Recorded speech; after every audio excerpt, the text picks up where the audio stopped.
ہاں یہ ضرور ہے کہ جو علماء کو برا بلا کہتا ہے اس کے بارے میں دو خطرات ہر وقت موجود رہتے ہیں.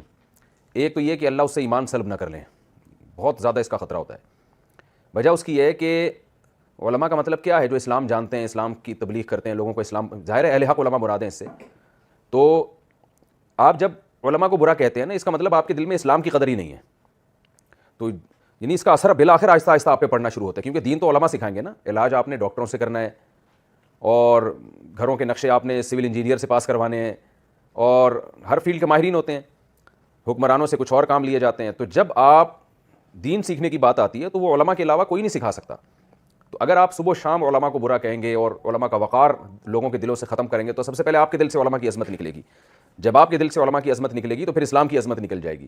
اور جب اسلام کی عظمت نکلے گی تو اس بات کا خطرہ موجود ہوتا ہے کہ اللہ آپ سے ایمان کی نعمت کو سلب کر لے. قرآن مجید میں اللہ کا ارشاد ہے نا، جو تم میں سے دین سے ہٹے گا تو اللہ ایسی لوگ لے کر آئے گا جو اللہ سے محبت کریں گے. تو اس سے پتہ چلتا ہے کہ محبت جب ہوگی تو دین سے انسان ہٹتا نہیں ہے. تو علماء سے محبت ہوگی تو مذہب سے محبت ہوگی. تو یہ بہت خطرناک بات ہے.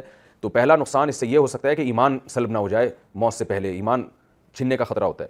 دوسرا نقصان یہ ہوتا ہے کہ اولاد آپ کا احترام نہیں کرے گی. پھر جب آپ قوم کے محترم لوگوں کا احترام نہیں کریں گے تو آپ کی اولاد پھر آپ کا احترام نہیں کرے گی. لبرل لوگوں کے ہاں دیکھیں نا، جو علماء کو برا بلا کہتے ہیں ان کی اپنی اولادیں ان کو نہیں مانتی ہیں. تو اگر آپ علماء کا احترام کریں گے تو آپ کی اولادیں آپ کے نقش قدم پہ چلیں گی، اور وہ آپ کا احترام بھی کریں گی. وہ انزل الناس منازلہم، حدیث میں آتے ہیں لوگوں کو وہ ویلیو دو جس کے وہ قابل ہیں. تو آپ کی اولادیں احترام نہیں کریں گی، آپ کی اولادوں سے دین نکلے گا. جب وہ اپنے باپ کو دیکھتی ہیں، ماں کو دیکھتی ہیں، اولادیں دیکھتی ہیں کہ یہ علماء کا احترام نہیں کرتے، تو ان کے دل سے بھی اسلام کی عظمت نکلتی ہے. تو اس بات کا امکان ہوتا ہے کہ اللہ پھر ان اولادوں میں خیر اور برکتیں ان سے چھین لے. پھر وہ عالم نہیں بنیں گے، وہ حافظ نہیں بنیں گے. تو ان کی نسلوں سے بالآخر نتیجہ یہی نکلتا ہے کہ علماء حفاظ ان کی نسلوں میں عام طور پہ پیدا ہوتے نہیں ہیں. پھر قاعدہ کلیہ نہیں، لیکن اس کی نحوست یہ ہو سکتی ہے.